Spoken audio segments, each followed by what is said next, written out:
De La Fuente finally broke his silence on the controversy surrounding Lamine Yamal, and his first revelation was nothing short of shocking. Honestly, I have no idea why he was so surprised by Barcelona's decision. You can check out the full video by clicking the link in the description, but stick around until the end. Because besides De La Fuente's bombshell about the Yamal case, we're also going to talk about Messi's possible return to Camp Nou.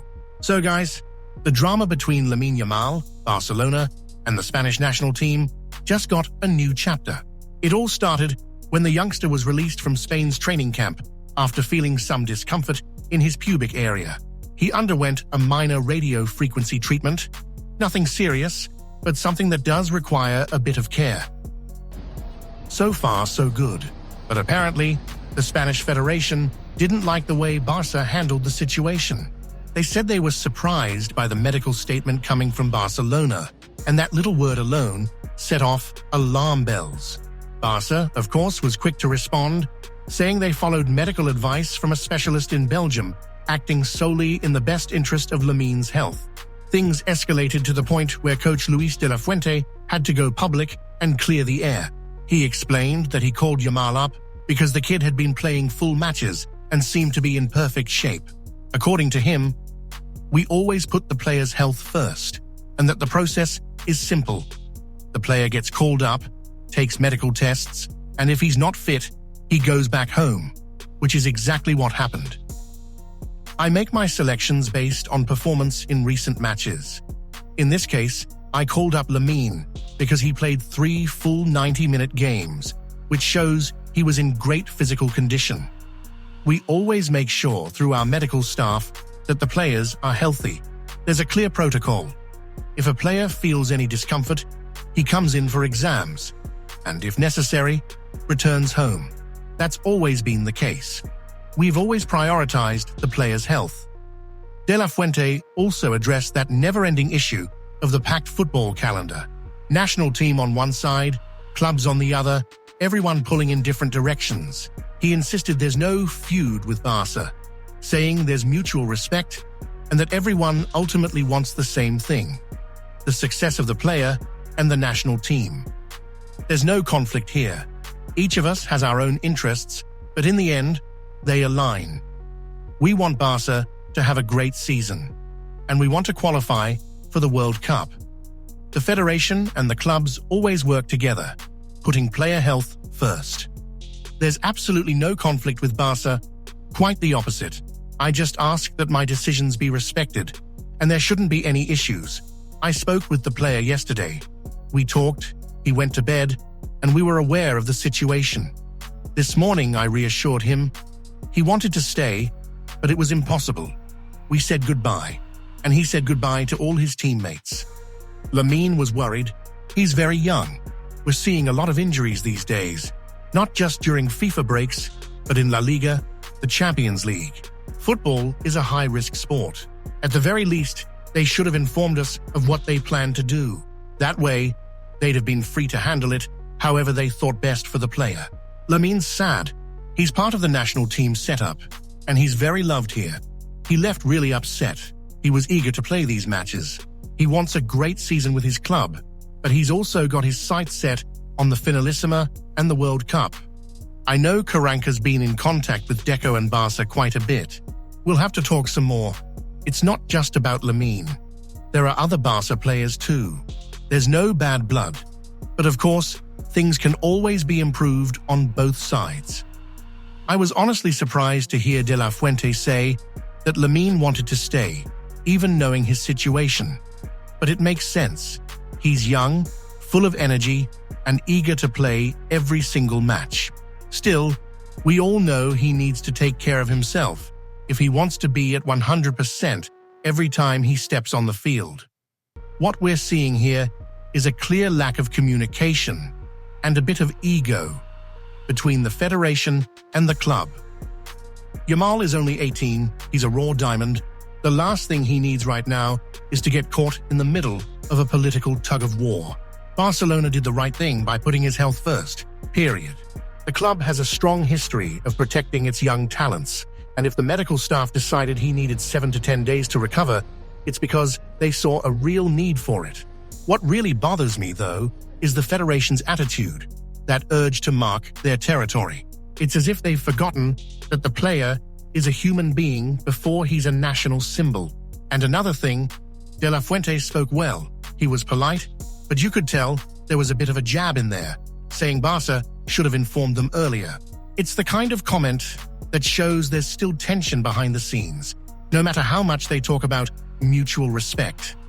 In the end, what truly matters is that Lamine fully recovers, because this kid is the face of Barcelona, and Barca needs him not just for today, but for the club's future. What do you make of De La Fuente's comments? Now let's talk about Messi. Today's news comes from Spanish journalist Alfredo Martinez, and it really struck me. According to him, Lionel Messi isn't considering a return to Barcelona as a player, at least for now. It seems our eternal number 10 has officially closed that chapter of his career and is fully focused on Inter Miami, where Martinez says he's adapted extremely well both on and off the field. And honestly, it makes sense. Messi is 38, under contract until 2028, and prefers to take things 1 year at a time, focusing on his fitness and motivation without the pressure of thinking too far ahead. Now, there's an interesting detail. The journalist hinted that if Messi ever does return to Barcelona, it won't be as a player, but rather to work behind the scenes, in the offices, in the sporting department. And that, my friends, has sparked quite the debate. I think it all makes perfect sense. Messi has already given everything he had on the field for the club. 20 years of pure magic, trophies, tears, and joy that none of us will ever forget. He doesn't need to prove anything anymore.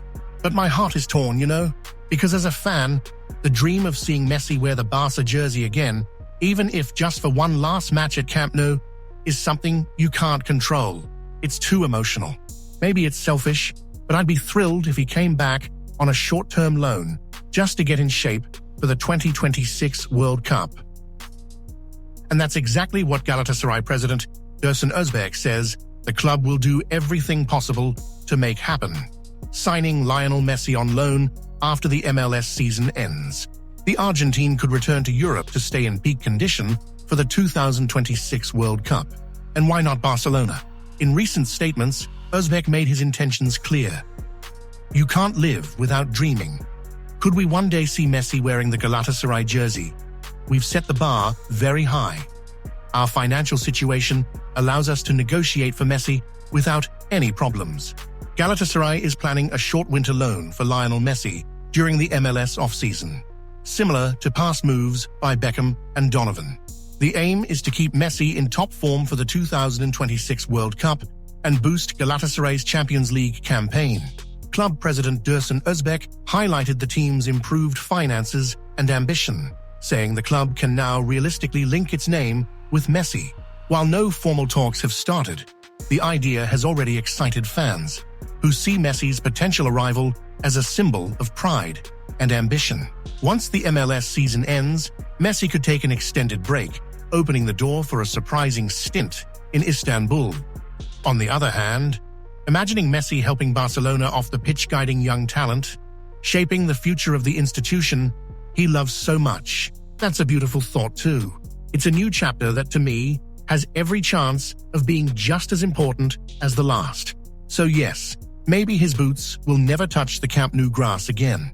But Messi's heart? That's never left. Joan Laporta was recently asked about Messi's visit to Catalonia and the Spotify Camp Nou, and whether the club's board had known in advance about the player's arrival. He said, "I was happy to see Messi back at Camp Nou, but no, we didn't know he was coming. We love him. This is his home, and he knows it. I think he deserves the best farewell in history. Despite everything that happened with Leo Messi's departure, I have no regrets. Barca comes first. It wasn't what anyone wanted, but it wasn't possible at the time." Finally, the club president was asked whether there was even a remote chance Messi could rejoin Barcelona on a short-term loan to end his career at the club. He responded, "Out of respect for Messi, our players, and our members, it's not the time to speculate on unrealistic scenarios. Lionel deserves the greatest tribute in the world. Once the renovations are complete, the stadium will hold 105,000 spectators, which is what we want. We're working on the tribute and on providing the best football in the world. And as part of that tribute, we want to give Messi the recognition he deserves. In other words, Joan Laporta made it very clear. At this moment, there is no possibility of Messi returning to Barcelona as a player, not even on a short-term loan. It's a completely unrealistic scenario. Now I'll ask you, would you like to see Messi back at Camp Nou, this time in an administrative role, helping shape the club's future off the pitch?